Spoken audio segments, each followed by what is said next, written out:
So first of all, our languages of communication are Polish and English. Polish is the language of the country, English is the lingua franca, and the language that would give us most access to most visitors.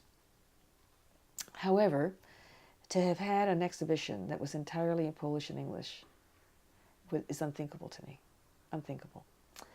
And one of the big messages of the exhibition is that it's telling a story in a place that was culturally and linguistically diverse. And one of the best ways to communicate that telegraphically is through language. And there was huge pressure on us to include Hebrew as a language of communication. So if you could imagine 3 languages of communication, you'd have a completely whole exhibition that was nothing but text.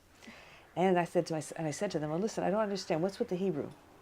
Well, Israeli visitors, will feel more comfortable. And Hebrew because it's the Jewish national language. And I thought, well, wait a minute. What language do these Polish Jews speak?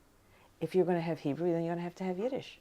Because after all, why would you present this exhibition in the language that the people that you're presenting spoke? And they didn't, for the most part, they didn't speak Hebrew. They had Hebrew Aramaic, they had religious texts, they had Zionists, but the Zionists spoke Polish. So, in large measure. So wait a minute, we're going to have 4 languages? Well, that was untenable. Even 3 was untenable. And the whole approach to the exhibition is to tell the story in the first person as much as possible, which that means is to quote from primary sources, to quote from memoirs, letters, diaries, autobiographies, from legal documents, contracts, whatever, but to essentially bring the primary sources forward, select them, curate them, and let them do the work, and to depend as little as possible on what we write ourselves. So of course we have, if you will, like continuity, and we have historical commentary, and you have to have something. But we reduce that to a minimum, and we bring forward the sources. Well, once you bring forward the sources, what language are the sources in? And we use a process we call layering, which is to say a hierarchy of communication, which means that anything that we think is really top-level message should be 20 words or less, and it should be a quotation, and it should be big letters, high up, and you can't miss it. You simply can't miss it. And those layer 1 quotations are always, always in the original language.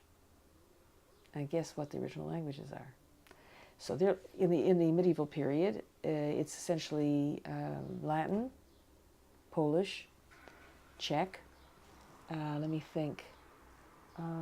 There might be like a little tiny bit of Yiddish, just a tiny bit, because it's too early. But once we get to the other periods, there's more and more Yiddish. And by the time you get to the interwar years, there's lots of Yiddish. And actually there's a fair amount of Yiddish in the Holocaust, and there's some in post-war. And there's a fair amount, but interwar years especially. And there's plenty of Hebrew, especially in the medieval period. There's lots of Hebrew, especially in the medieval period.